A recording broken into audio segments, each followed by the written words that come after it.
So without further ado, let's get started with our first talk. So Dr. Taylor is the author of Extraordinary Awakenings and many other best-selling books, including The Leap and Spiritual Science. He's a senior lecturer in psychology at Leeds Beckett University and the chair of the Transpersonal Psychology section of the British Psychological Society. Steve's articles and essays have been published in over 100 academic journals, magazines, and newspapers, and he blogs for Scientific American and Psychology Today. Eckhart Tolle has described his work as an important contribution to the shift in consciousness which is happening on our planet at present.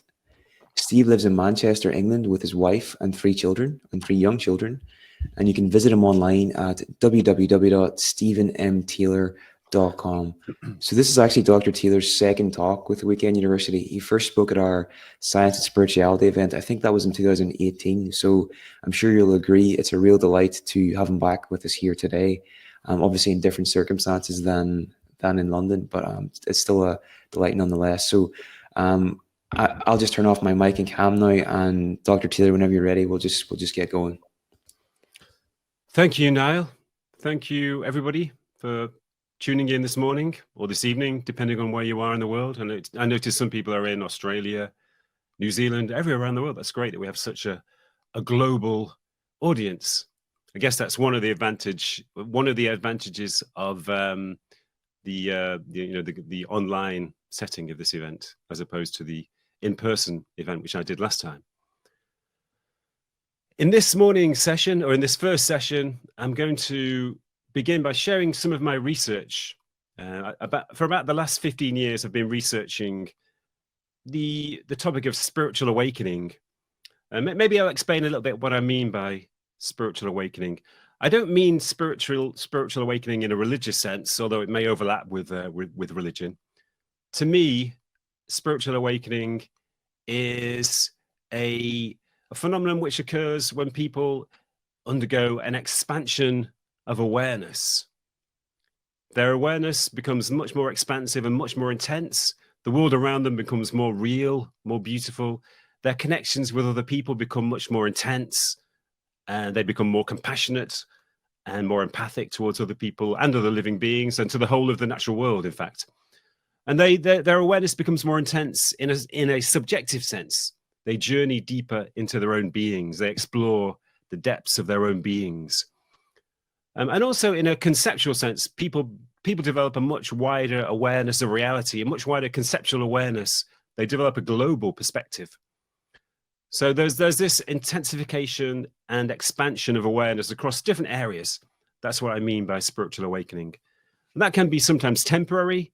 It lasts for maybe a few seconds, maybe a few minutes, maybe a few hours, or it can become a permanent state. And we will look at both of those phenomenon in this session, both when it's temporary and when it becomes permanent. But the main topic I want to explore is the relationship between spiritual awakening and psychological turmoil and trauma. Because in my research, I found a very strong connection between psychological turmoil, many different forms of psychological turmoil, and spiritual awakening, both on a temporary and permanent basis. So we're going to look at some examples or some cases from my research. And we're going to explore the practical applications of this as well. In the second half of the talk, I'm going to guide you through a couple of exercises and a meditation to illustrate and explore these topics. In particular, I'm going to explore the importance of acceptance in spiritual awakening in the context of turmoil and trauma. And let me actually begin by asking you a question. I'm going to switch to the polls icon, and I'm going to ask you a question. I'm just going to share the question now. Oh, this is a good start. I've actually shared the wrong question. That's the question I want to share later. But anyway, I'll ask you that now anyway, because people have started to answer it. Have you ever had a bad experience involving stress and suffering that ended up making you a stronger, happier person? This is to introduce you to the topic of post-traumatic growth, or in a more intense form, post-traumatic transformation. So already there's a very strong consensus. So yeah, almost everybody has agreed with that question, has answered yes to that question. And yeah, I think people have stopped answering now. 9 people are not sure, but overwhelmingly 106 people have answered yes to that question. But let me switch now to the question I wanted to ask in the first place. We'll come back to that question a bit later.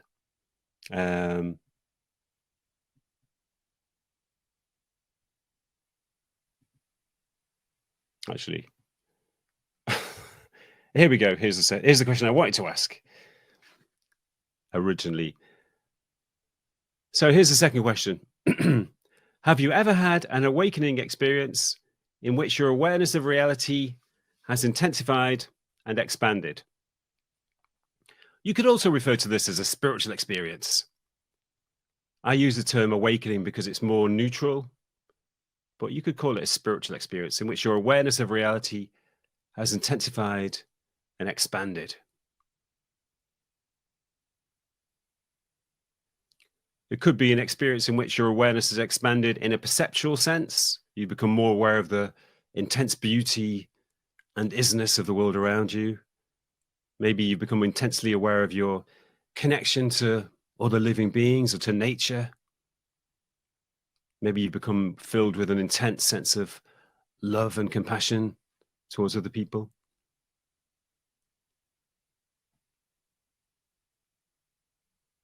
So again, we've got a strong consensus. Over 100 people, 81% of the audience agree or and have answered that question affirmatively. There's still a few coming in, so I'll wait for a few more seconds. If you want to, it would be interesting to share your experiences. You could give a brief description of these experiences in the chat box if you like. And yeah, so almost 90% of the audience have answered yes to that question, which illustrates how common these experiences are. In fact, surveys show that over half of the general population have had this kind of experience at least once, and around more than a third of people have had this experience more than once or regularly. So these experiences are very common, even though they're slightly taboo in our culture. People are often afraid of talking about these experiences because they're so unusual, and they're afraid of what other people may think about them. Particularly people who are scientifically minded, people who've kind of imbibed the kind of materialistic, secular worldview of our culture. They're sometimes quite slightly afraid of sharing these experiences. I often remind people that you don't need to be religious to have these kind of experiences.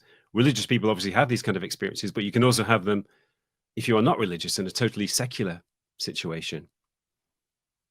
And in fact, it was my own experiences of this type which led to my interest in investigating the link between awakening experiences and psychological turmoil. Because when I was a teenager, maybe 16 or 17 years old, I went through a period of severe depression, which lasted probably until my early 20s, probably lasted 5 or 6 years. A period of depression that was so severe that I sometimes found it difficult to get out of bed. I found it difficult to speak to other people. And I often contemplated suicide. But every so often, in the midst of my depression, I would undergo these experiences in which a strange sense of connection would overwhelm me, and a strange sense of harmony. For example, I'd be walking through the park or the school fields, and I'd suddenly feel a sense of connection to the sky or to the trees, to the fields. And they became intensely alive, almost as if they were sentient, almost as if the trees and the fields were sentient beings. And I felt this tremendous sense of harmony, this tremendous sense that everything was actually okay. There was nothing to worry about. And then, of course, I'd come back down into my normal state of depression. But these experiences happened so quite frequently. And they gave me a feeling of optimism, which helped me to endure and eventually emerge from my depression. So that made me aware of the strong connection between, well, it was actually later on when I began to research these experiences, I wondered if my own experiences, my own awakening experiences, were connected to this period of severe depression I went through. And I became a psychologist, in fact, because I wanted to analyze these experiences. I wanted to find out how common they were. And I wanted to find out, in which context they occurred. I wanted to find out why they occurred, which situations and activities they were linked to. So I'm going to share a few slides with you now. As I said, in the first part of the session, I'll share some of my research. And after the break, we'll engage in some practical applications and some exercises. But let me share the first slide. This is the question. This is actually the question I asked in my research about awakening experiences. The question in more detail was, this could be an experience in which your surroundings have become brighter and more real, and you've become struck by the unusual beauty and vividness of things. Perhaps you felt a sense of connection to them and a deep sense of well-being inside you.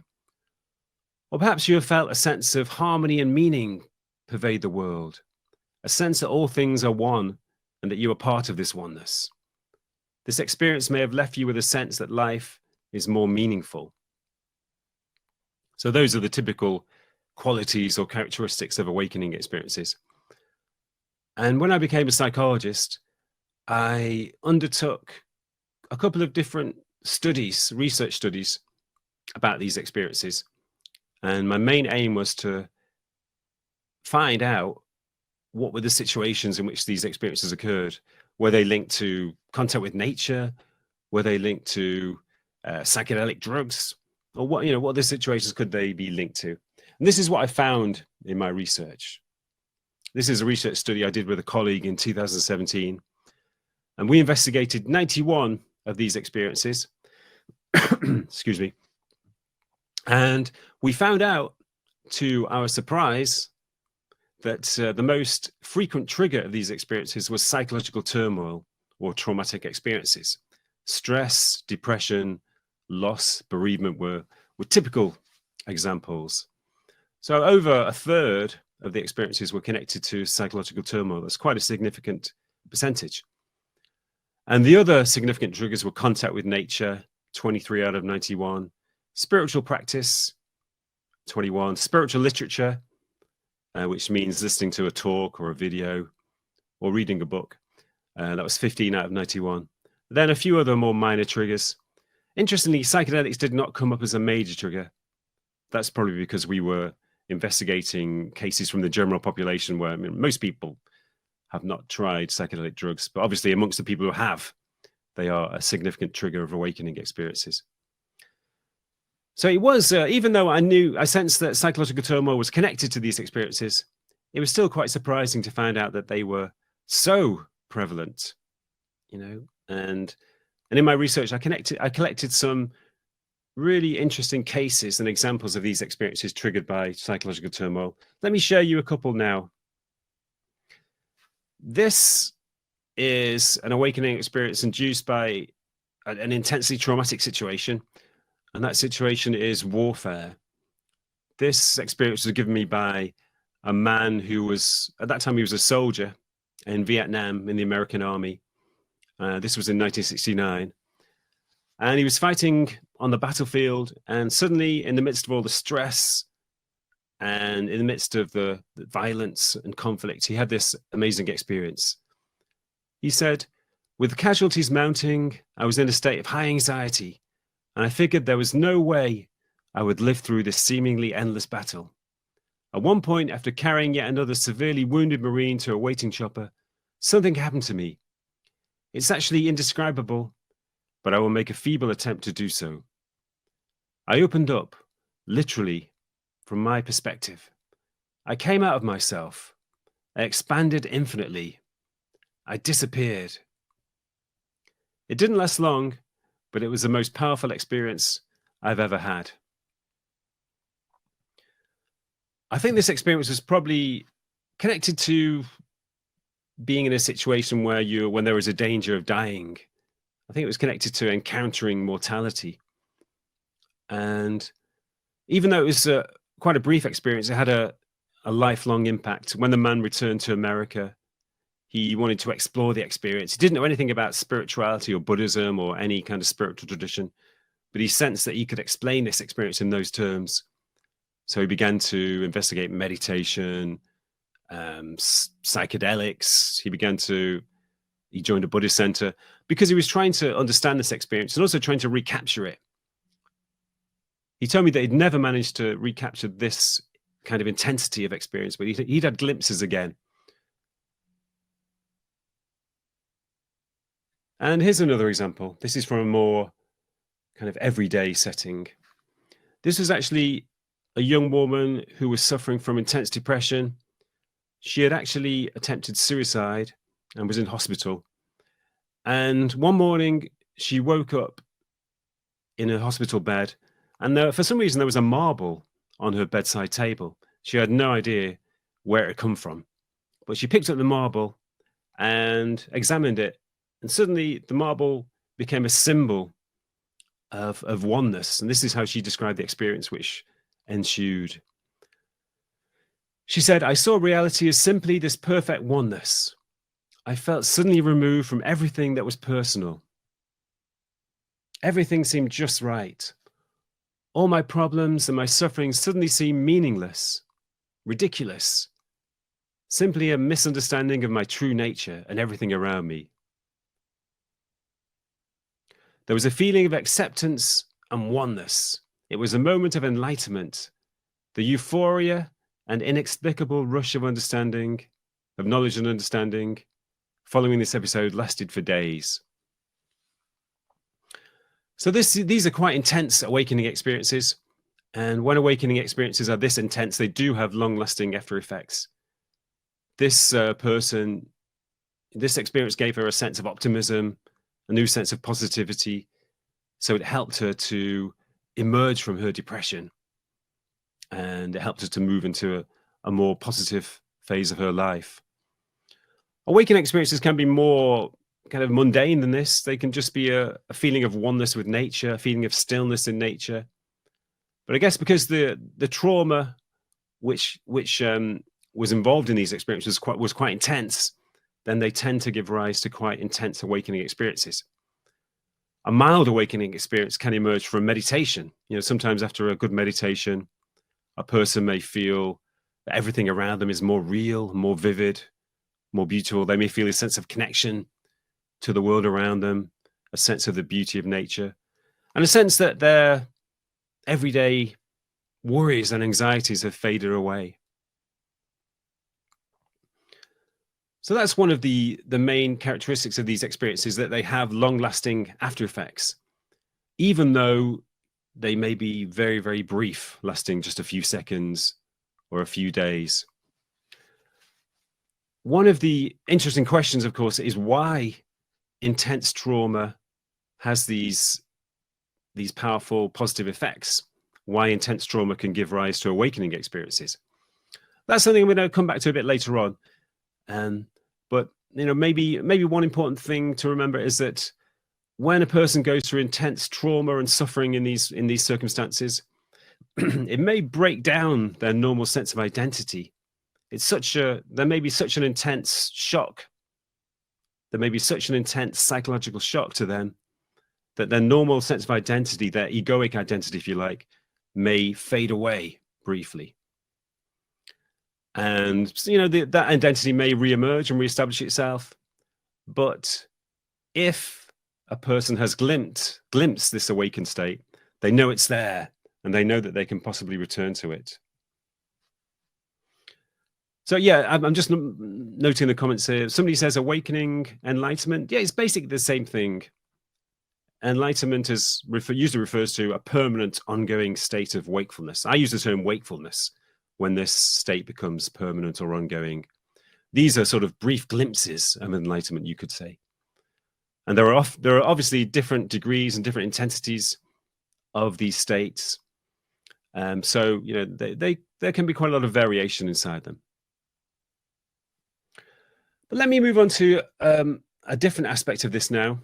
I'm going to move on to briefly to discuss the topic of post-traumatic growth, which is very closely interlinked to this topic. this is where I wanted to ask you that question. Have you ever had a bad experience involving stress, upset, suffering, and turmoil, which you feel that in the end made you a stronger and happier person? So yeah, if I remember correctly, around 90% or more than 90% of people answered affirmatively to that question. So it's a very common human experience. I guess it's the idea, I think this phrase originally comes from the philosopher Friedrich Nietzsche, the German philosopher. What doesn't kill me makes me stronger. The idea that challenging experiences, crises, psychological turmoil, suffering of one form or another can make us stronger. And in psychology, this has led to the concept of post-traumatic growth, which is probably one of the most well-researched areas in psychology over the last 20 years. But it's interesting to look at where the concept of post-traumatic growth originally emerged. I'll give you a brief overview of how it emerged. Some of you older people who are based in the UK may remember this. In 1986, there was a tragic incident where a ferry collapsed and sank just off the coast of Belgium. It was sailing from Britain to Belgium, and it collapsed. Sorry, it sank just a few hundred meters away from the Belgian coast, and around 200 people died. It was winter. I think it was December or November, so the water was incredibly cold. I think most people died from exposure to the cold seawater. But 3 years after the incident, a psychologist called Stephen Joseph, who is now quite an eminent psychologist who studies post-traumatic growth, he did a survey with the 193 survivors. It was one of the first ever studies of post-traumatic growth. And he found that 3 years after the incident, people still had some symptoms of PTSD, post-traumatic stress disorder, but these symptoms had diminished. And most surprisingly, Stephen Joseph found that 43% of people remarked on or reported positive effects. 43% of people remarked that their view of life had changed for the better. And this included no longer taking life for granted, valuing relationships more, feeling more experienced about life. So as the experience earlier about the soldier who encountered death on the battlefield, I think this experience is largely about an encounter with mortality. If you come close to death, then one effect it has is that you no longer take life for granted. You become aware that life is a gift. It's fragile, it's precious, it's temporary, but it's a gift.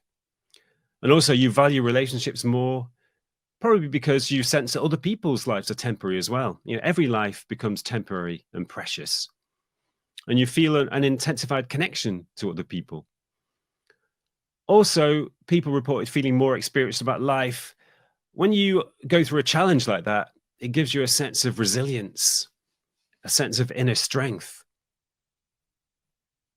And you feel more resilient in the face of life's other challenges. I had an interesting case recently. I investigated post-traumatic growth in refugees and asylum seekers in Yorkshire with a team of researchers based at my university. And obviously, asylum seekers and refugees go through incredibly intense trauma.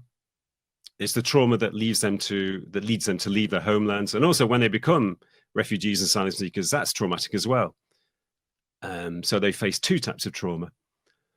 But we did find some remarkable examples of, people who've been through incredibly severe trauma.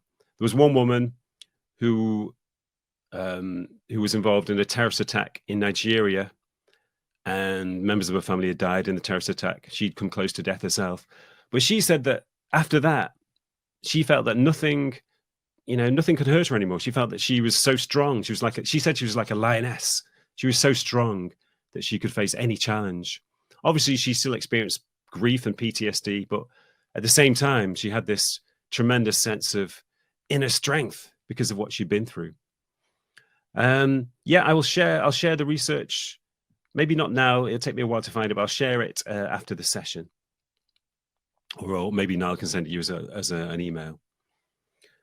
So this, as I said, this is one of the first studies of post-traumatic growth, and it led to a lot more research. And now the standard model of post-traumatic growth is that post-traumatic growth has 5 different areas. And it's not about simply adjustment and coping. It goes beyond that. It goes into more deep-rooted and positive changes. So one of the 5 areas is personal strength, as I mentioned in relation to the ferry disaster. People become more resilient, more confident. They feel that after they've been through these challenges and survived the challenges, that they have a new inner strength which they can bring to bear on other situations in their lives. And relating to others, so people feel that their relationships become more intimate, more authentic. They have a stronger connection to other people. They become more compassionate, more empathic, and so on. I think a large part of that is no longer taking other people for granted. You know, it's easy in life to take our friends and relatives for granted. But when you've been through post-traumatic growth, you are less likely to do that. Appreciation for life, again, that's about no longer taking things for granted. It's about appreciating the small things in life that maybe you took for granted before. It's about appreciating life itself, you know, in relation to its fragility and temporary nature. You know, most of us do take for granted life for granted. I think a lot of us unconsciously think that we're going to live forever. But when you have an experience of post-traumatic growth, sometimes it snaps you out of that taking for grantedness. There's a sense of new possibilities. You feel less affected by inertia. You feel more able to do new things, to explore new avenues, to take new opportunities. You know, the world seems more open, and you feel more able to take those opportunities. And also spiritual change. A lot of people after post-traumatic growth, they become interested in spirituality and religion, partly because they want to make sense of their experiences, but also because they hunger for meaning. They feel that life is about more than just getting by or just trying to accumulate possessions or wealth or trying to become successful. Life is about developing your potential. It's about helping others. It's about being connected to the world. It's about helping the whole world. So there's a shift into this a more spiritual way of life. And post-traumatic growth is very common. Research suggests that in any traumatic event or after any traumatic event, around 50%, I think the actual figure is 47% of people will undergo post-traumatic growth. So not everybody experiences it, but it is extremely common. And it's important to remember that PTSD and PTG can exist in parallel. PTSD obviously takes a long time to fade away. People may have therapy to deal with it. But PTG, post-traumatic growth, can coexist with PTSD. Although usually it takes the PTSD to fade away to some degree. You know, when PTSD is incredibly intense, it usually blocks PTG. But after a while, once PTSD has begun to diminish its intensity, PTG begins to manifest itself. And then, I'm just looking at the chat box. If you have any experiences, feel free to share them. If you have any experiences of PTG. But let me move on to a slightly different topic now. The main area of my research in psychology has not been post-traumatic growth in itself, but it's a phenomenon which I refer to as post-traumatic transformation, which is very similar to post-traumatic growth, but it's a more intense and more dramatic type of experience. And let me explain what I mean by post-traumatic transformation. I guess you could call it spiritual awakening. I usually discuss it in tandem with spiritual awakening, and I see it as basically interchangeable with spiritual awakening. Post-traumatic growth is also a kind of spiritual awakening, but that happens on a very gradual basis. Post-traumatic growth is more dramatic and it's more intense. And I describe it as people who go through periods of intense psychological turmoil or trauma, such as serious illness, bereavement, depression, disability, addiction, loss, sometimes report going through a dramatic transformation into a higher functioning state, which is equivalent to permanent spiritual awakening. It is not uncommon amongst prisoners and soldiers. It's also not uncommon amongst people who attempt suicide. In addicts, or there's a typo there, it should say in addicts, it may manifest itself in addiction release, a sudden freedom from craving. It may also manifest itself in the sudden disappearance of physical ailments and of the effects of trauma. So some of these claims are quite startling. Sudden freedom from craving, a sudden release of physical ailments, but I'll explain those as we go along. I mentioned prisoners. I've done quite a bit of research on spiritual awakening or spiritual development in prisoners. There's a fantastic organization in the UK that I got in contact with called the Prison Phoenix Trust. And they're active in about 10% of UK prisons. They organize meditation and yoga sessions, and they generally support the spiritual development of prisoners. Not in a religious sense, that's not a religious organization. But they are aware that prison is an environment where spiritual development or spiritual awakening can arise. Partly because prison is an environment where a lot of people are forced to examine themselves, to reflect on their lives and their behavior. People are forced to go inside in another sense, not just inside the prison, but inside themselves, and to examine themselves because they have a lot of free time. And a lot of people obviously react very negatively to the free time and the solitude and the inactivity. But for some people, it's the opportunity to go into themselves and explore themselves. But I think probably the main reason why prison can be an environment where spiritual awakening occurs is because it's an environment where you let go. You have to let go of everything in your external life. Once you're inside the prison, everything that defines your identity is outside the prison, almost everything. Your role in society, your friends, your role as a parent or a brother or sister, your status, your possessions, even your ambitions, everything is outside. So you have to let go of those things. And in the process of letting go, an awakening may arise. That's why the organization calls itself the Prison Phoenix Trust, because once a person has let go of their identity, a new identity may arise inside them like a phoenix from the ashes of their old identity. So let me give you a couple of examples of these experiences. And I've got a few examples on the slide. I'm not going to go through all of them. But the important thing to remember is that it's the emergence of a new identity. In psychological terms, I'd call it a self system. It's the emergence of a new self system, which is fundamentally different to a person's previous self. One person described it as, it's like there are two people. There's a before and after. I've moved up to another level of awareness, which I know is going to stay with me. It's like the transformation a caterpillar goes through during the chrysalis stage before emerging as a butterfly. So what I think happens is that intense turmoil and stress breaks down a person's identity.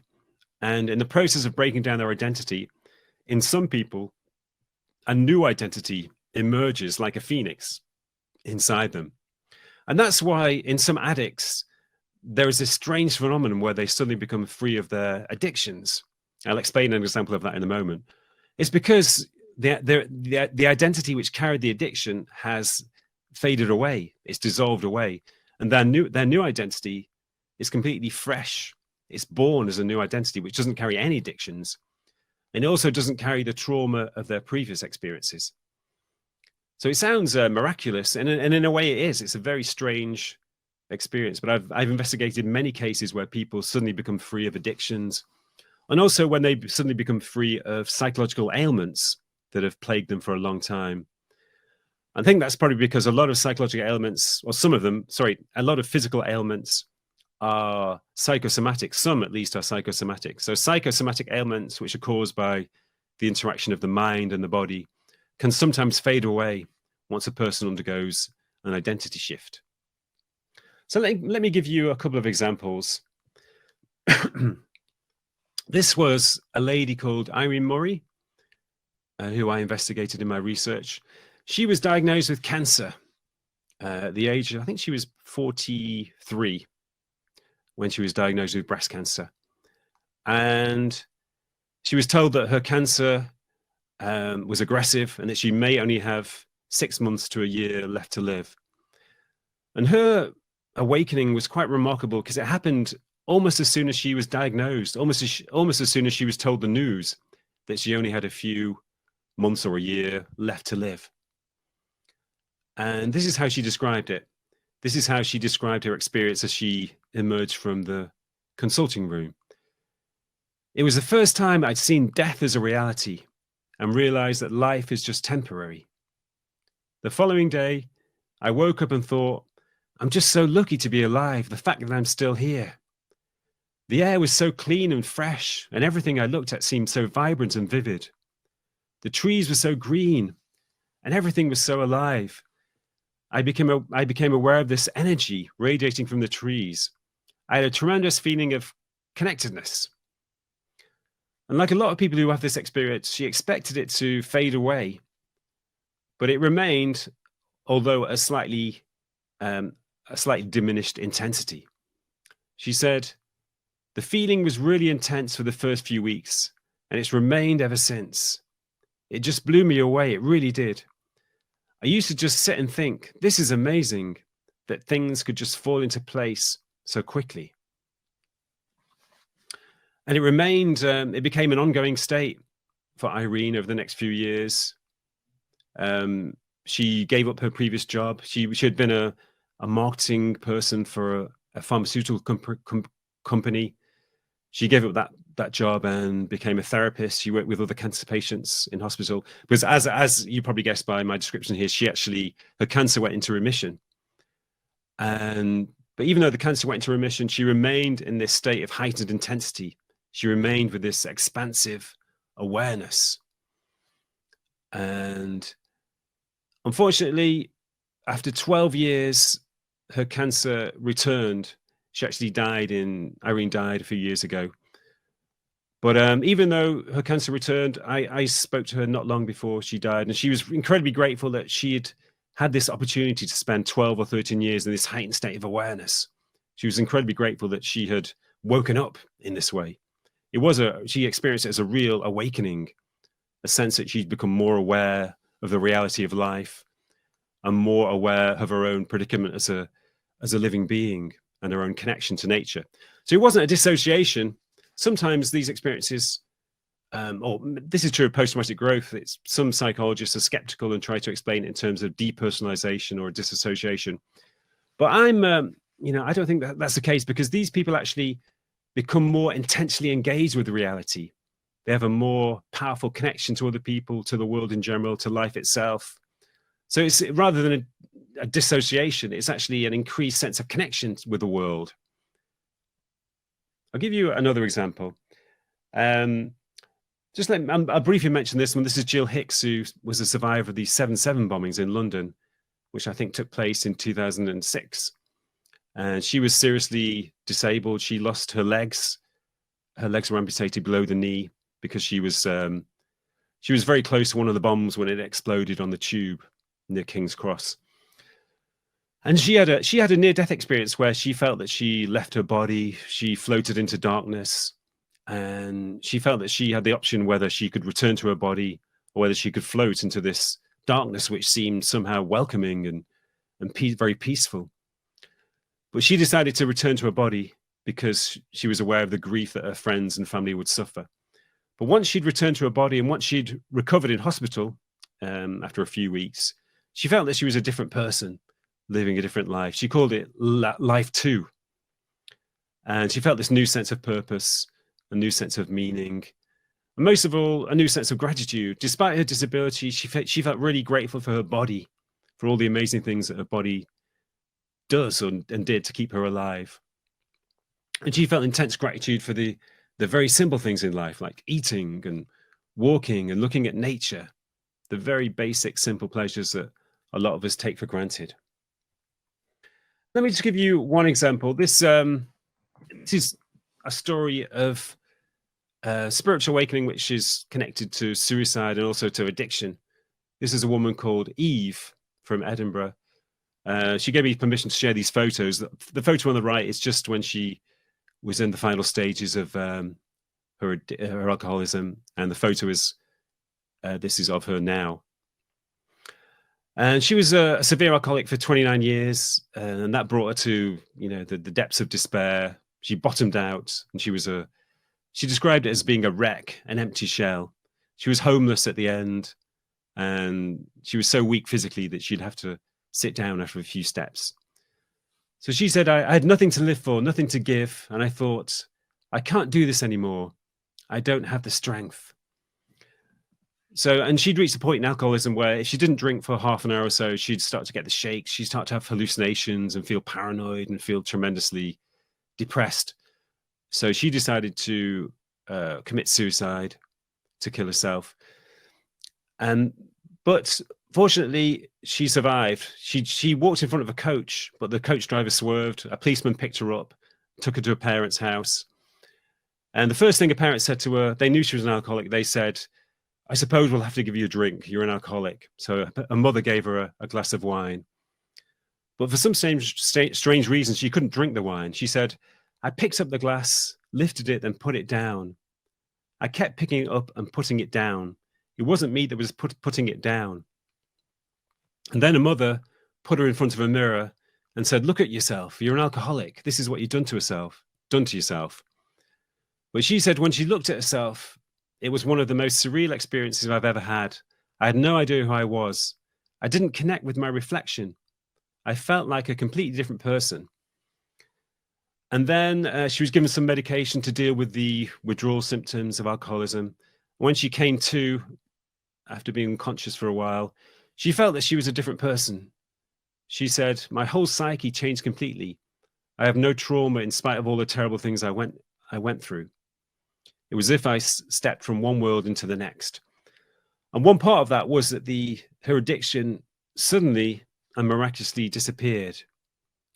She started to go to AA meetings, and she felt slightly guilty because a lot of other addicts or alcoholics would struggle. They talk about how it was a struggle to get by from day to day. But she said she never had that struggle. In a strange, miraculous way, she became free of her addiction. And she shifted into what you could call a spiritually awakened state, which has been a normal state for the past 10 years now. So these are some cases from my new book, Extraordinary Awakenings. So you could see this as a form of post-traumatic growth, but it's a very intense form, very dramatic form, which I call post-traumatic transformation. It is quite a mysterious phenomenon, but I think there are some hints about how we could explain this phenomenon. And I've hinted about this already, but it is connected, I think, to ego dissolution, the dissolution of our normal identity through intense stress causing a sudden breakdown, or through a process which I call psychological detachments, the dissolving of psychological attachments.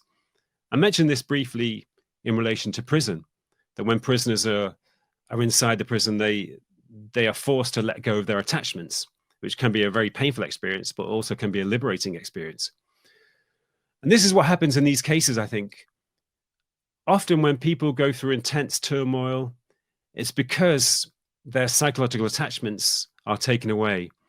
And by psychological attachments, I mean things like hopes for the future, a sense of status, possessions, beliefs about the world, ambitions, and so on. All of these things are the psychological attachments which help to sustain our normal sense of identity. They tell us who we are, our hopes, beliefs, ambitions, our status, our success, our achievements, and so on. They all give us a sense of who we are. And when people go through intense loss, trauma, and stress, they are forced to let go of these attachments. And that's why it's so painful. That's why they go through intense depression and desolation. But for some people, the letting go of these attachments can give rise to a new self. It's as if when the normal self dissolves away due to stress or the dissolution of psychological attachments, there's suddenly an open space. And in some people, there seems to be what you could call a latent higher self, a latent spiritually awakened self, which is ready to emerge and to take over their identity. And that's what happened. That's what happens, I think, in the cases I've described. In the ashes of the old identity, a new identity emerges.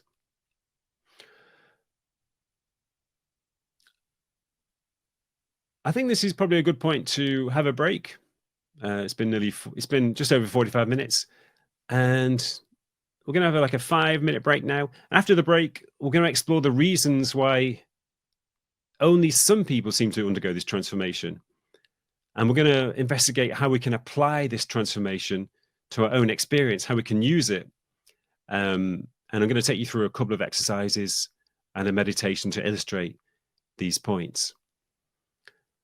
Okay, everybody. So I'll see you in 5 minutes or so. And as I said, in this session, I'm going to round off my discussion about my research and then guide you through a couple of exercises based on how we can apply the findings of my research.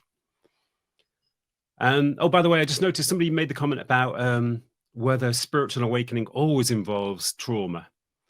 I don't think that's the case. In fact, in my book, The Leap, I suggested that there are 3 ways in which spiritual awakening can occur. One is when it occurs naturally. You know, there are some people who are just naturally born in a state of spiritual wakefulness. They naturally have a more intense awareness, a more expansive awareness, and a more intense sense of connection to nature, to other people, and to their own deeper beings.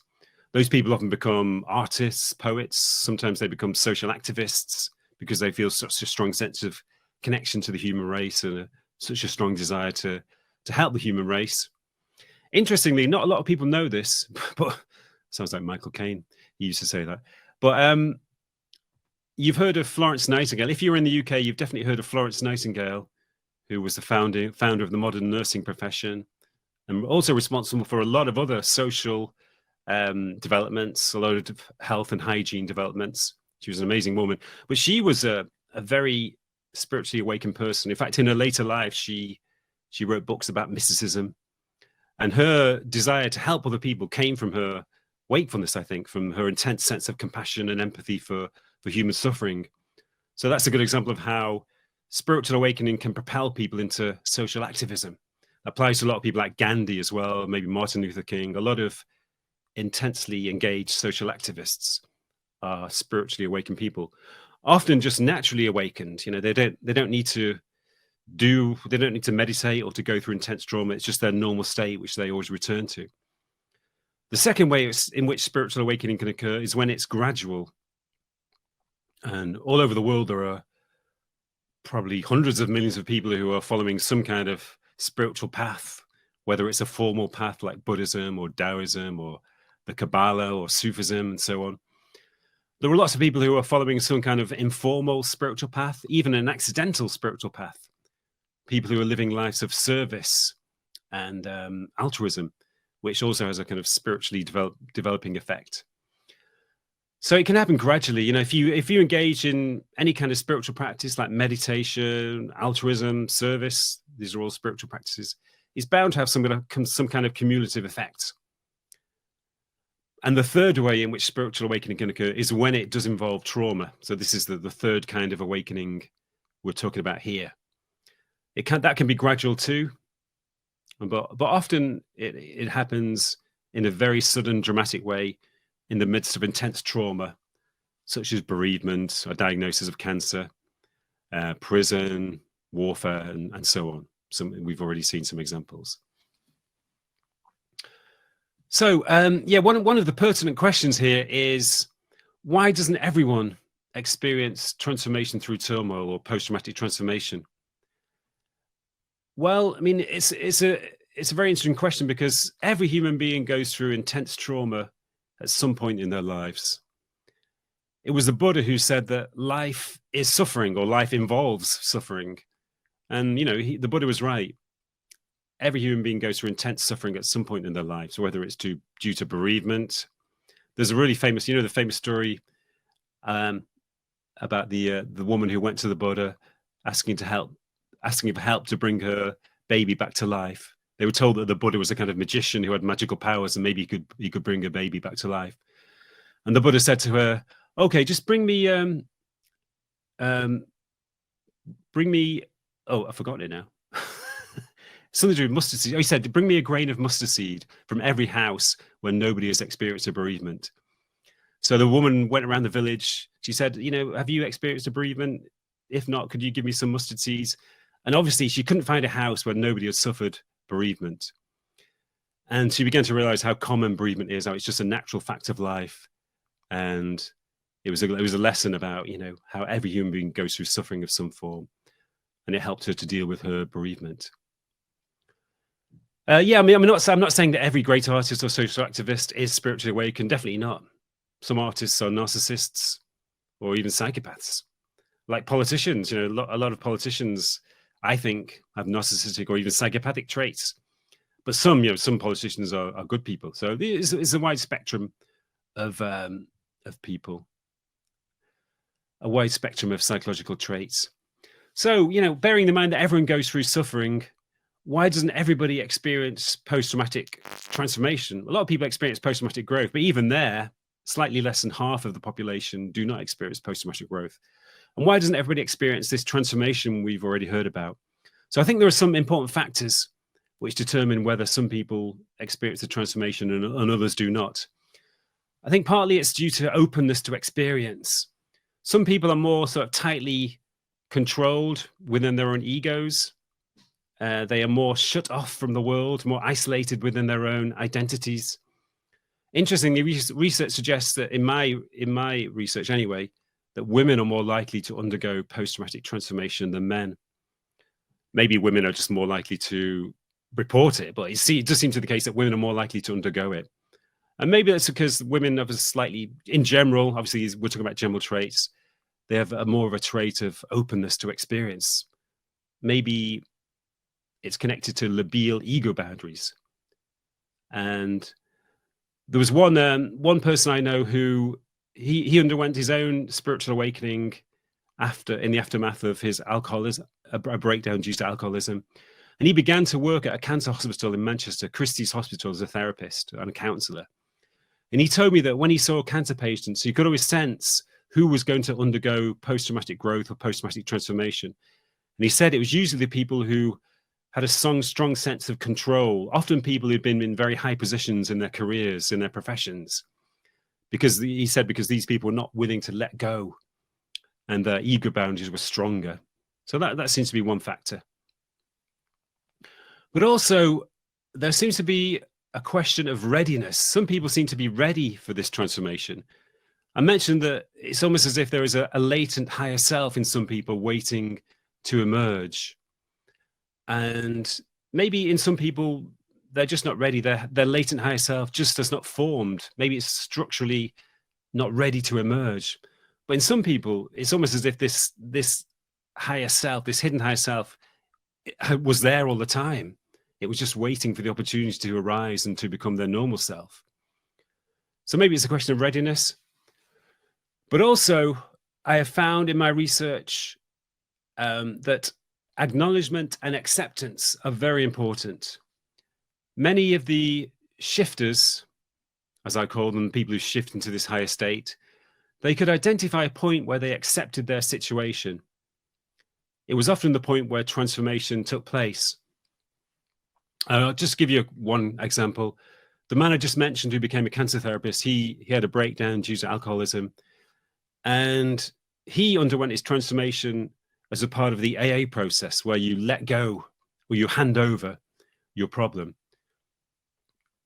He wasn't religious, but he said he could make sense of the idea that he needed to hand over his problem because he couldn't deal with it. It was too big for him to deal with. So he let go of his transformation, of his problem. And in the moment of letting go, of handing over, he underwent a sudden shift. He suddenly felt that something gave way inside him and something new emerged inside him, almost as if a new energy arose inside him and a new sense of identity arose inside him. And there was another person, actually, I mentioned her in the slides, even though I didn't describe it, but there was a woman who underwent transformation in a Japanese prison. She was in prison for 3 years in Japan. And she suffered very extreme suffering in the prison environment. She was forced to work incredibly hard. They weren't allowed to talk. They weren't allowed to exercise and so on. But she underwent transformation where she was in so much pain physically and mentally that she decided to just let go, to just give up. And she developed the habit of dropping down, she called it, into her pain. And in the act of dropping down, something shifted inside her. She gained access to a new part of her being. And I think this is also why there seems to be a connection between transformation through turmoil or post-traumatic transformation and suicide. I mentioned Eve earlier, who had a spiritual awakening after attempting suicide. And for her, I think the decision to attempt suicide was a kind of letting go. It was a giving up. She had no more hope. She had no more ambition. She just totally gave up and let go. And in the process, she underwent transformation. So I think that point of letting go, of giving up, is very important, because it signifies acceptance. And I want to explore the topic of acceptance in a bit more detail, because it's so important to these transformations. First of all, there is a question of acknowledgement, of facing the reality of your predicament. And then there is a process of accepting your predicament. So I want to explore that in a little more detail now with an exercise. So this is where we move on to the practical aspects of this. So I want to explore what we can learn from this in terms of how we should respond when challenges and crises occur in our lives. And how can we harness the transformational potential of traumatic experiences and events? Because it's obvious from this research that trauma and psychological turmoil do have transformational potential. And, when challenges and crises occur in our lives, perhaps we can follow certain processes to harness this potential. This applies to communities too. I've often been struck by the way in which communities can undergo post-traumatic growth. When a community goes through a crisis, a collective crisis, then often the community binds together. People become more empathic towards one another. They become more connected, more altruistic. And the whole community shifts to a higher level of integration. So it can even happen on a global level too. I've suggested in an article recently that perhaps through the pandemic, the whole planet, the whole human race may undergo some collective post-traumatic growth. And we may become more interconnected and more integrated as a result of it. So let's explore acceptance in a bit more detail now. And also, I want to mention what I think are 3 stages of harnessing the transformational potential of adversity. We can maybe try this with an example. Maybe you can think of maybe an imaginary example, or maybe even a real example if it's not too intense. Think of a predicament which may give rise to some degree of resistance or frustration in your life. Not necessarily traumatic, but something which causes some degree of psychological resistance, some degree of psychological frustration.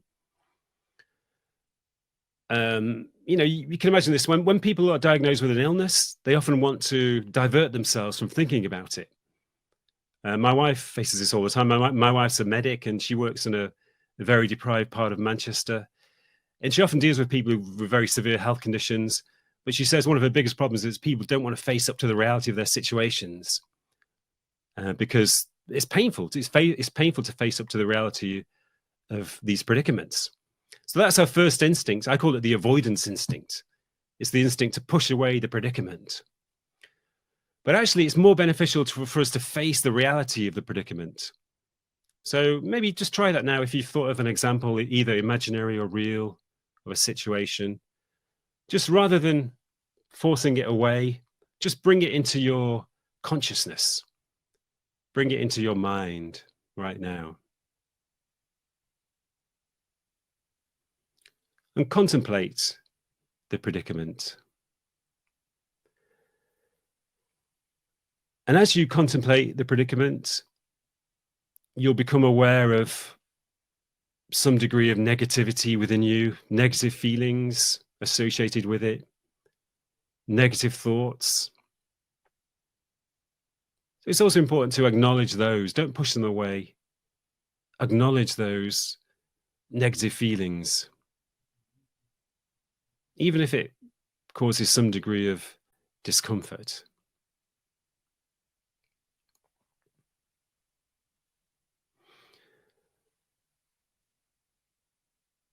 And this leads to a process of exploration where you go inside yourself. Again, when we face difficulties in our lives, we often have an instinct to avoid our own inner space because that's where we feel psychological pain. But it's important to go inside ourselves and explore our subjective experiences. So maybe we can do that now. Actually, it might help to close your eyes. Let's close our eyes for a moment. And if you contemplate a situation, and if you are aware of negative feelings and thoughts about a situation, just allow yourself to enter your inner space. And just be aware of those thoughts and feelings, even if they create some degree of discomfort. Rather than avoiding them, go towards them. Explore them. Just observe them.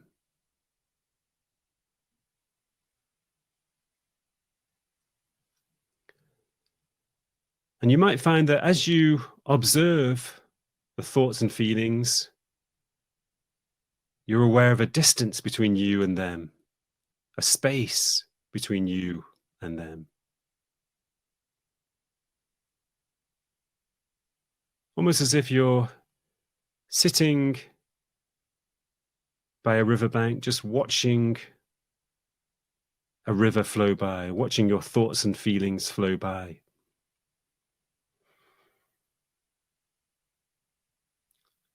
And when you're aware of the space between yourself and your thoughts and feelings, you may become aware that the discomfort begins to diminish.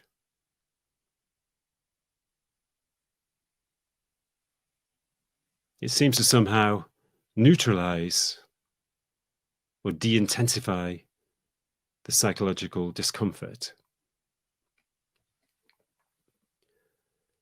And at this point, we'll move into acceptance. And this is where you make a conscious effort to release your resistance to the predicament. You let go of your resistance and open yourself to the situation. And in doing so, you feel a sense of release, almost a sense of oneness.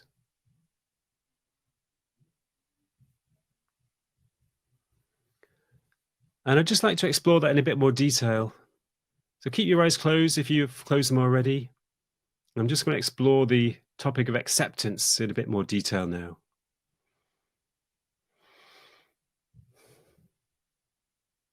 So just center yourself inside your mental space.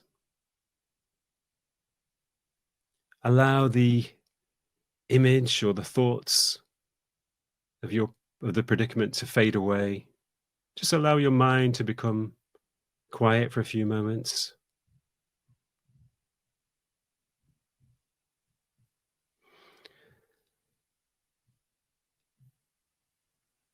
If any thoughts enter your mind and take your attention away, just gently bring them back. Bring yourself back to your mental space. Just center yourself within your mental space.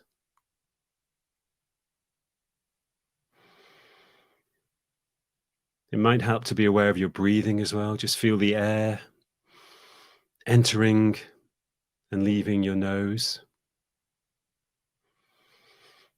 Feel the air brushing the inside of your nose as you breathe in and out.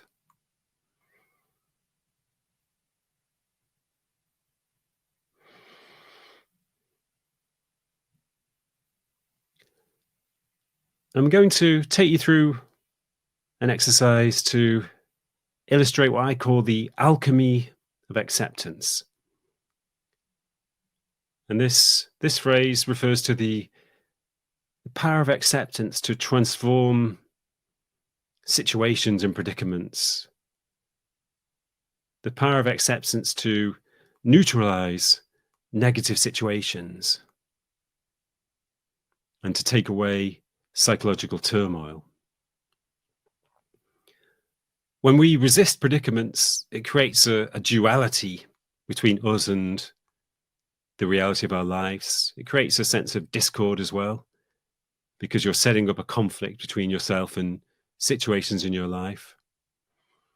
So when you let go of that resistance, then it often brings a sense of harmony, because you're no longer in duality. And it lets go of that discord, because the conflict between you and your life situation has dissolved away. So I'm going to explore that a bit more now in an exercise. It's an exercise based on releasing resistance and entering into a state of acceptance. So if your eyes are not closed, let's gently close them now and return your attention to your inner space.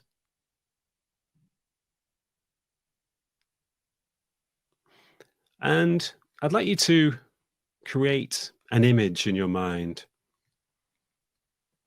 I'd like you to imagine that you are standing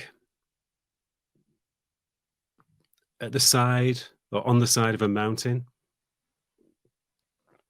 and you are looking down over a landscape.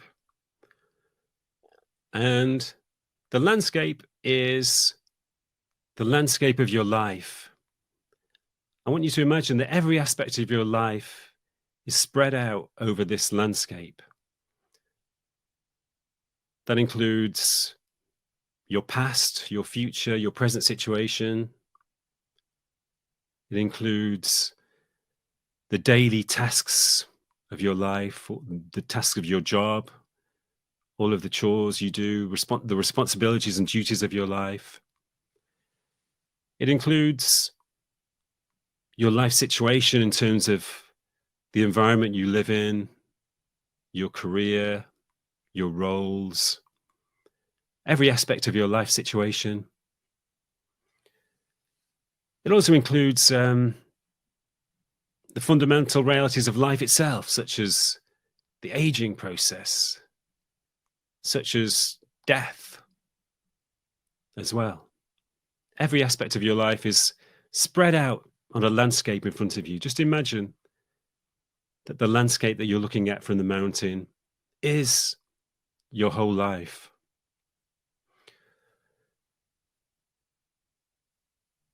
I'd like you to survey this landscape just as if you're looking over it from the mountain. Just survey the landscape. And I want you to become aware of any area of your life where you feel some resistance. It could be resistance to an aspect of your everyday daily life, a part of your job, people that you meet on an everyday basis. It could be an aspect of your life situation, maybe your environment, your profession, maybe your level of success, and so forth. Or it could be something fundamental like the aging process. A lot of people find the aging process difficult to accept, the way our bodies change as we get older. Or it could be death. A lot of people find obviously, naturally, they find the reality of death difficult to accept. So as you survey the landscape of your life, just be aware of any area where you feel resistance. And just pick one aspect of your life to focus on now.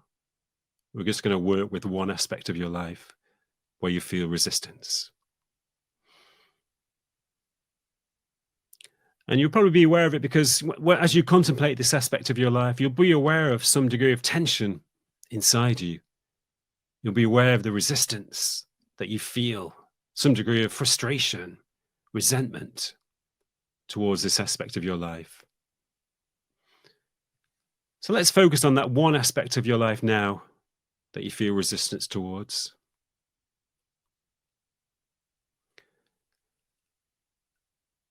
You could also do this with an imaginary aspect of your life. If you don't want to work with a real aspect of your life, you can just imagine the process that I'm going to take you through.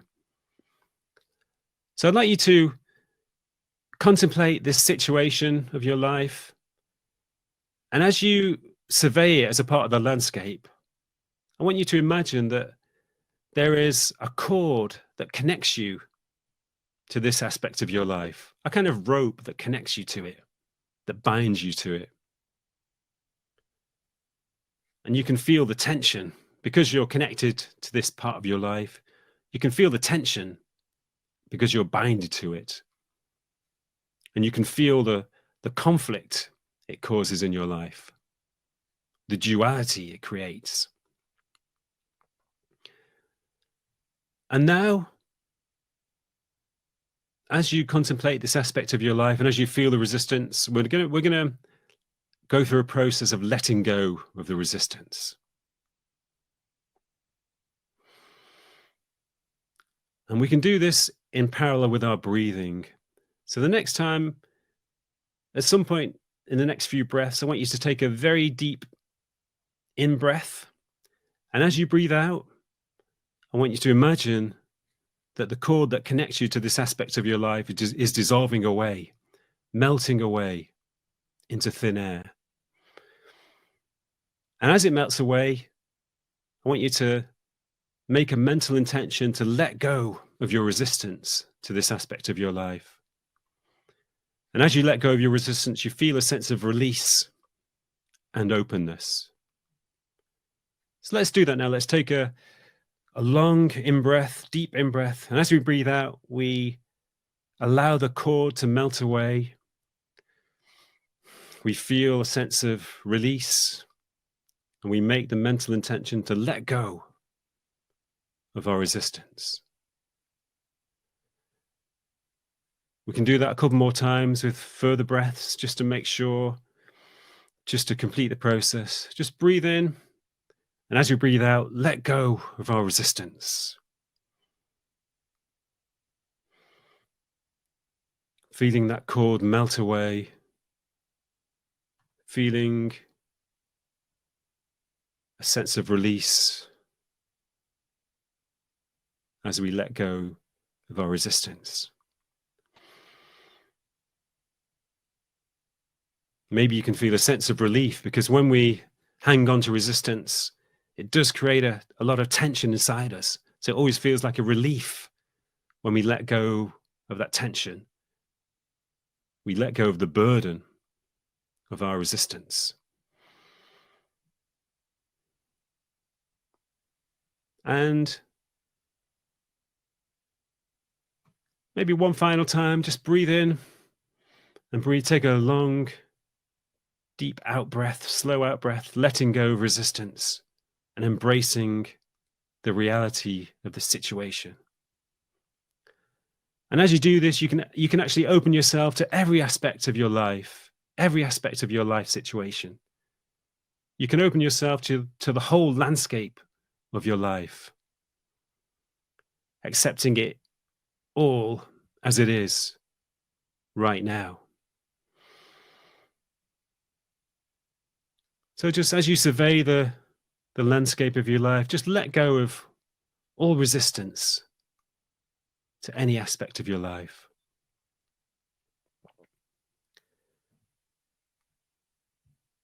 There may be some aspects of your life that you need to change, that need to be changed, but still, the beginning of change is often acceptance. Once you've accepted the reality of your life, you can begin to sense clearly which aspects need to be enhanced or changed.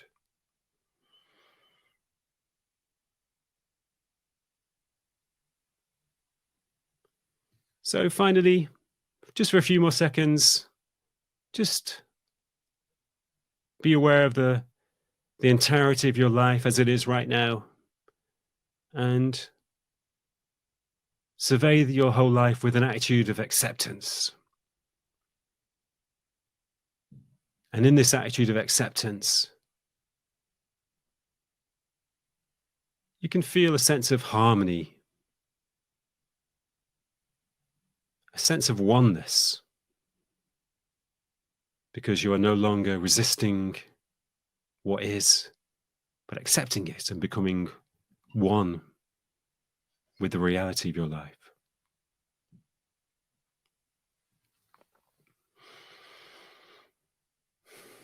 So let's retain that sense of release, that sense of harmony, and let's slowly become aware of our bodies again, become aware of our breathing again, feeling the air brushing your nose as you breathe in and out. Let's slowly open our eyes and bring this exercise to a close.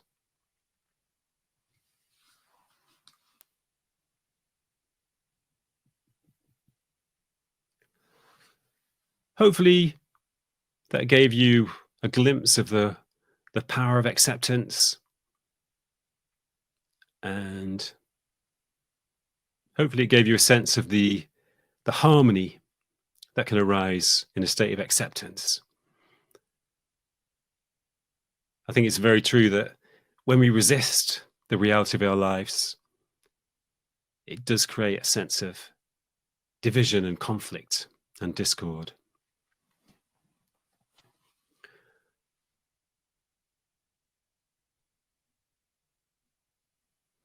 One day, I'll read you my poem called The Alchemy of Acceptance. Right. Maybe I'll finish with actually in a few moments. It's a short poem called The Alchemy of Acceptance. But before then, just for the last 10 minutes or so, before we move into questions, I just want to explore another aspect of the transformational process which people go through in the midst of suffering and turmoil. I've mentioned this many times actually already, but I think that this transformation is largely to do with letting go of psychological attachments. I mentioned that in relation to prisoners, and I mentioned that in relation to transformation through turmoil in general. It's often to do with a breakdown of psychological attachments, which leads to a breakdown of our sense of identity. Because after all, our sense of identity is built up from our attachments. Psychological attachments are like the building blocks of the house of our identity. So you take the building blocks away, then the identity collapses, and then a new identity may emerge.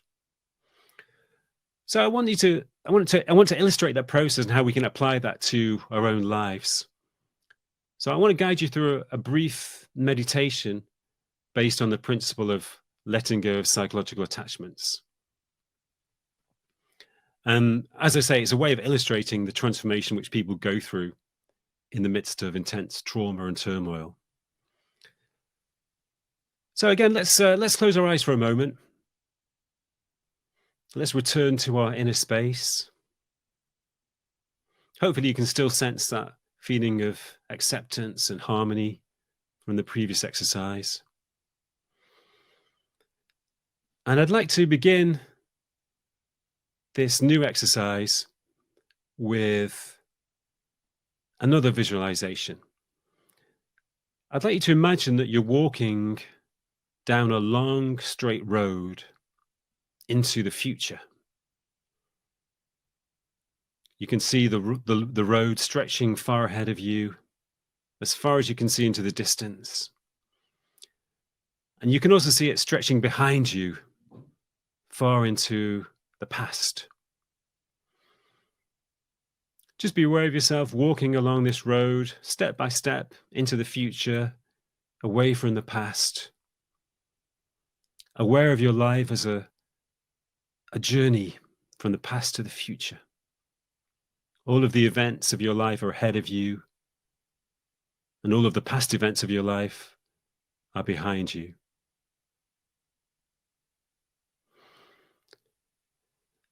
And now, far off in the distance, you can see a soft grey mist emerging, beginning to cover the road in front of you.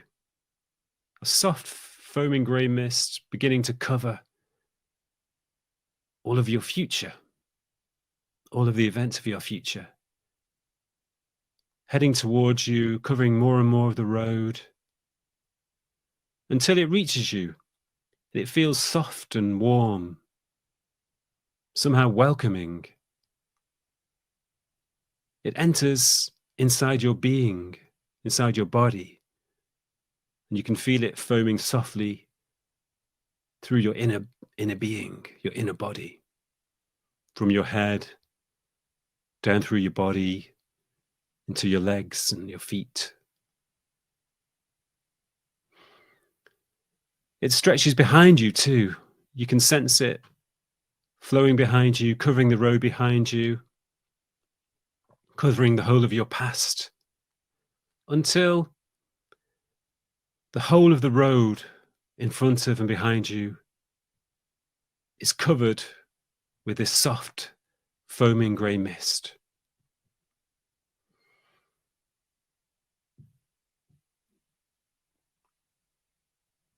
You feel completely calm and serene, observing the mist and feeling it against your body and inside your body. But now you can see that the mist is beginning to dissipate and to dissolve. You can see light beginning to break through the mist, almost as if the dawn is breaking.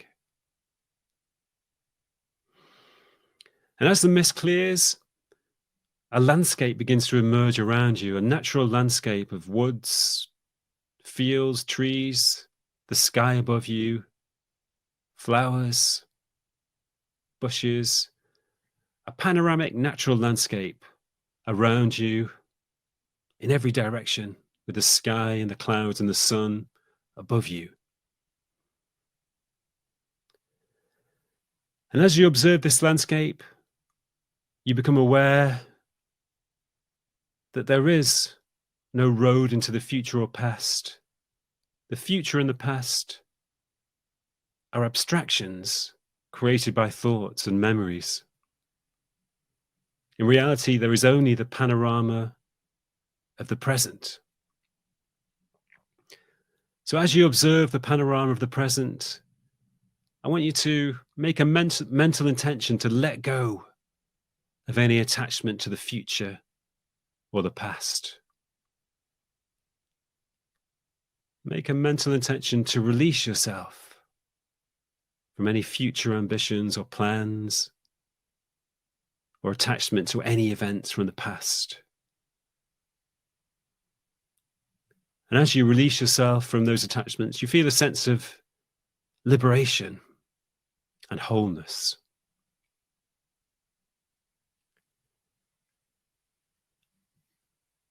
And for a moment, let's contemplate a few other aspects of our lives where we may be attached. Let's contemplate possessions, for example. Just gently contemplate any possessions that you may be attached to, any objects that you may be attached to, or even money that you may feel attached to. Remind yourself that in reality, there is nothing that we can own. There are just objects that we use, that we pick up and put down again, that we step into and out of. In reality, we don't own anything. And make a mental intention to let go of any attachment to your possessions, feeling a sense of release as you do so. Let's also contemplate any achievements that we've built up, or any degree of success or status that we've acquired as a result of our achievements. Remember that any sense of status or success or achievement is just based on thoughts, memories, ideas in other people's minds about who we are. Let's release ourselves from attachment to status or success, feeling a sense of liberation and openness.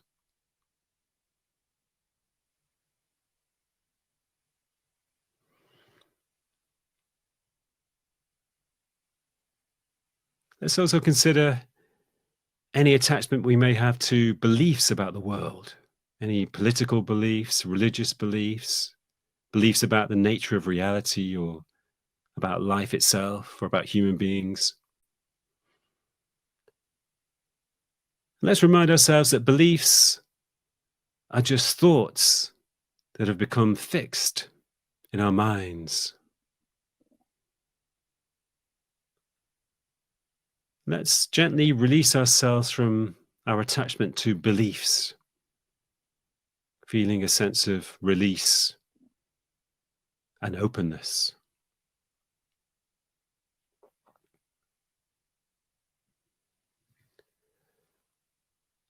And let's consider any attachment we may have to our appearance, our physical appearance, or to the concept of age, in terms of how people define us in terms of age, or how we define ourselves in terms of our appearance.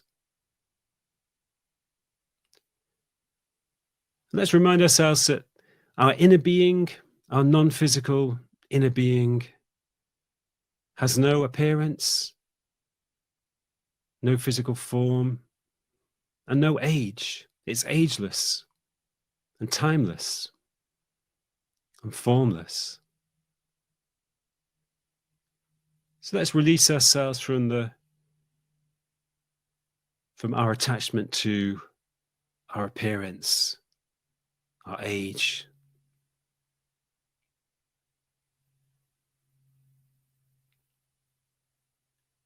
Feeling a sense of release and openness. At the end of this process of letting go of attachments, let's consider what remains. We've let go of attachment to the future and past, to possessions, to status, success, to beliefs, to our appearance. What remains after this process of letting go? What remains is our inner being, the energy and awareness of our non-physical inner being.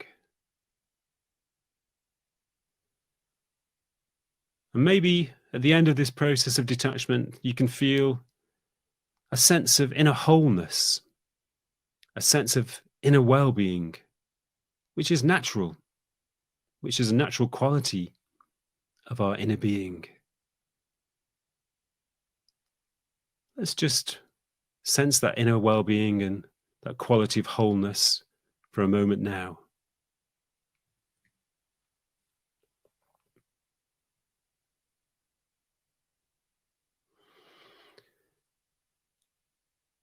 And as we experience this sense of inner well-being and wholeness, it reminds us that in reality, we don't need to depend on anything external for our well-being. We don't need to attach ourselves to anything to sustain our sense of identity, to give us a sense of well-being. Because our deepest inner well-being exists in a natural state of wholeness and well-being.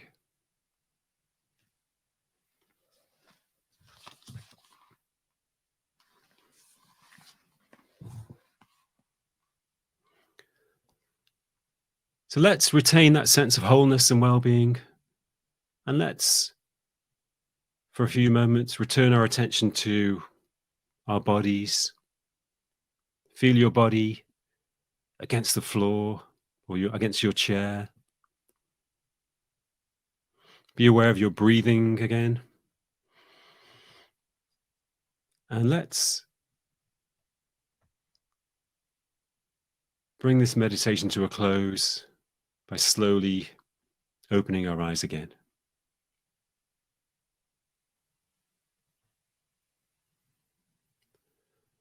Hopefully that meditation gave you a sense of the release and the transformation that can occur when we let go of our psychological attachments.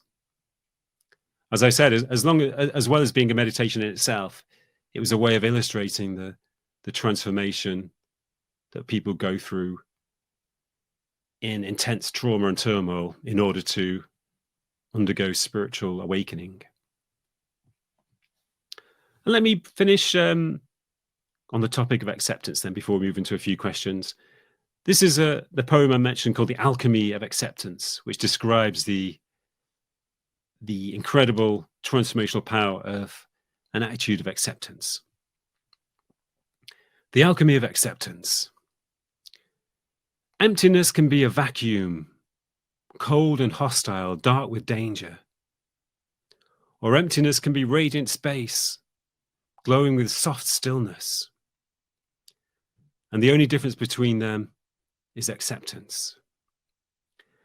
A task may seem tedious, a chore to rush through reluctantly, or a task may seem rewarding, a process to relish with an attentive mind that reveals more richness the more present we become. And the only difference between them is acceptance. Pain may seem unbearable, searing through you from a sharp, concentrated point, so that you have no choice but to resist, to try to escape, to push away the pain. Or pain can be a sensation that you can move towards and merge with, that no longer has a center and dissipates through your being, until it becomes soft and numb, no longer pain at all.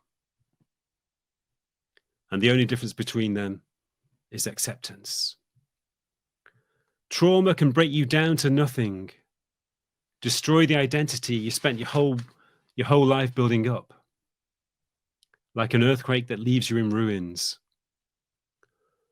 Or trauma can transform you, break open new depths and heights of your being, give rise to a greater structure, a miraculous new self.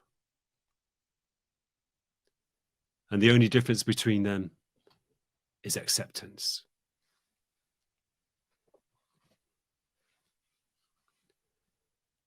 Thank you.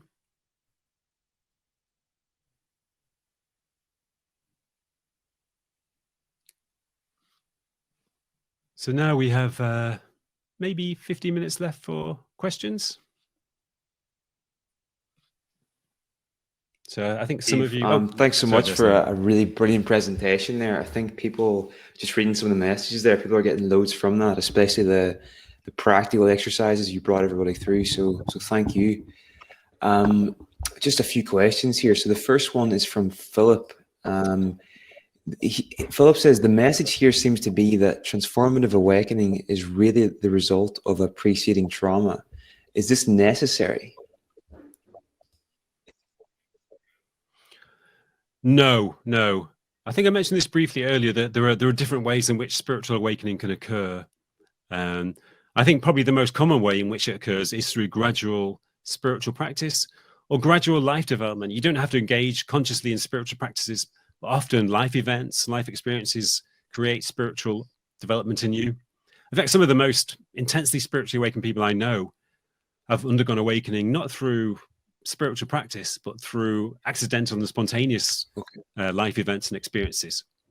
And that can include trauma, but not always. It can just be sort of meditation, service, natural mindfulness. That's really interesting. So some of these people that are most awake, it's been almost accidental for them. Is that right? That's right. Yeah. In fact, I remember meeting a woman a few years ago. She had spent her whole professional life as an air steward for Lufthansa and British Airways. And she said that she realized after 20 years that being an air stewardess was a kind of spiritual practice, because you're always being attentive to people's needs. You're always kind of observing people, looking out for their needs, and you're always serving other people. So she realized that the service and the attentiveness of being an air hostess was a spiritual practice, which had led to spiritual development for her. So that's just an illustration. It seems that work for some people does turn into a spiritual practice. Like, I've worked with people in the past, like doing manual labor jobs, for example, and just the amount of presence and everything they bring to the work is just so inspiring, and they're just so grounded in what they do. It seems to be that's their way to more aliveness in life. I'm not sure. Yeah, I mean, I do think that most spiritual awakenings occur outside the context of spiritual practice or spiritual traditions, often to people who don't know anything about spiritual practices or spiritual traditions. So the next one is from Ruzanne. So why do you think religious people have more such experiences than secular people? Probably because religious people, they have a context to make sense of these experiences. I think some people who have these experiences actually repress them. I've certainly found cases of that, because maybe they have absorbed a scientific materialist view of reality from our culture. Maybe they are atheists, which there's nothing wrong with that. I consider myself in some ways an atheist. But if you have this experience, but you don't have a framework to make sense of it, it can cause a lot of confusion, and it may actually lead you to repress the experiences, to try to forget about it, to pretend it didn't happen. But if you are religious, then you have an immediate framework to make sense of it, and you can integrate it into your life. And maybe there's something about if you follow a religious or spiritual path, there's a degree of openness to these experiences. In a way, you're kind of searching for these experiences, so you're probably more likely to attract them to you. But it's important to remember that, as I say, I've met a lot of people who have these experiences completely outside any religious or spiritual context. And it takes them a long time to make sense of the experience. I knew one guy who used to be a spiritual teacher in Manchester, a guy called Russell Williams, who died 3 years ago at the age of 96. But he had a spiritual awakening in 1950 when he was 29 years old. He's partly connected to the trauma of the Second World War. He was in London during the Blitz, and he was at Dunkirk. So the trauma kind of broke down his identity. But he underwent a spiritual awakening in 1950 in a kind of accidental and spontaneous way. But it took him years to understand what happened, because at that time there was so little knowledge about these things. There was no knowledge about post-traumatic growth, no knowledge about spiritual awakening. So it took him 9 years before he met a Buddhist by chance. And the Buddhist said, "Hey, you sound like you're enlightened." So, he entered the field of Buddhism and began to make sense of his experience. It's really interesting. You've said there a few times about the importance of these people just making sense of their experience. And are you aware of the work of James Pennebaker, who does a lot of work on expressive writing for trauma? No, I know his name, but I've not looked into his work.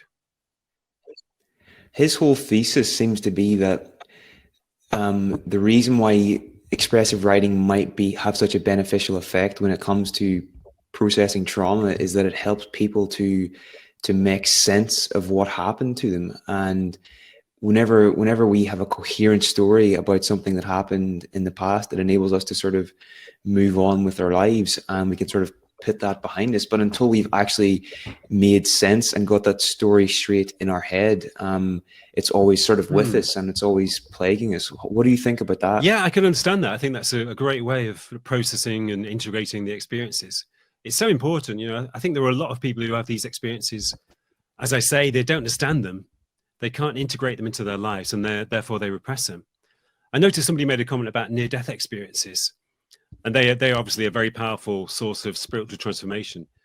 But often people repress near-death experiences or don't accept the implications of them because they can't make sense of them. I knew one guy, for example, who had a near-death experience when he was unconscious in the sea. He almost drowned before somebody rescued him in the sea. And he had a near-death experience where he left his body and so forth. But when he returned to his normal self, when he regained consciousness and returned to his normal life, he couldn't make sense of it. It was so opposed to his normal view of reality that he decided he had to, well, he didn't decide, he instinctively repressed it. And it was only 18 months later that he felt he had a kind of breakdown because of the repression. And he knew that he had to let go of his repression and accept the experience and try to understand its implications. But it was 18 months after the experience when his resistance suddenly gave way. So it can take a long time to process these experiences. And the more support we have, the better. I think, there's therapy, which helps people to understand and integrate these experiences, is so important. That's so interesting. So it's like his model of the world, like his model of the world it was so fixed, and he couldn't, because that experience was so far outside of that reality, that he couldn't integrate it. So he just had to push it away at that time. That's fascinating. That's true. Okay, so next question here is from Matthew. So could this be something like a psychological parallel to the tearing and rebuilding of muscle when exercising? I think that works as an analogy. Yeah. It's that's a really good analogy, actually. Certainly post-traumatic growth can be understood in those terms. I think part of it is that maybe another parallel with exercise is that physical activity in general is that you have more resilience than you first realize. If you start out on a run, for example, I go for a run. I went for a run this morning, and as usual, I think, I'm not really up to it today. I'm going to have to maybe give up after a mile. But after a while, I felt this new energy inside me, this new kind of resilience. And, I kept going I did about 3 miles. But, often we get this kind of second wind, it's called, in athletics. I think there's a psychological parallel with that. I often think that with human beings, there's so much resilience inside us. There's so much strength within us. But we normally only skim the surface of our beings. It's only when we have a challenge or a crisis that we're forced to delve deep inside ourselves to harness the resilience and strength that's always in us. So, I think that's why a lot of crises and challenges and disasters have this transformational effect, because it puts us in contact with these deep reserves of resilience, which we're not normally aware of.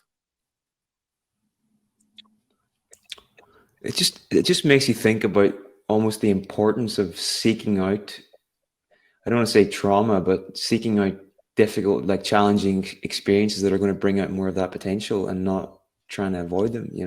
Yeah. Well, I mean, a lot of people do that. I mean, why do people, do go paragliding or bungee jumping or climb treacherous mountains or explore dangerous landscapes? It's because they're looking for, I think they're looking for post-traumatic growth. It's kind of like a conscious post-traumatic growth, if you like. But I think we have an instinct to avoid danger and challenge, but there's a part of us which seeks out danger and challenge too, because we know that they will bring about growth.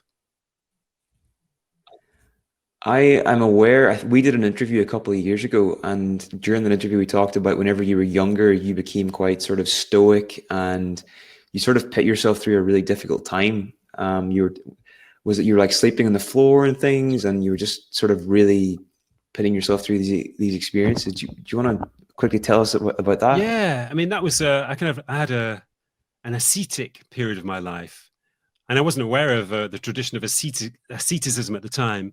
But in religions and spirituality, asceticism is the tradition where you inflict suffering on yourself consciously. In extreme examples, it's when people used to wear hair shirts or used to sleep on platforms and avoid contact with other people. And sometimes they'd wear belts of nails sticking into their skin.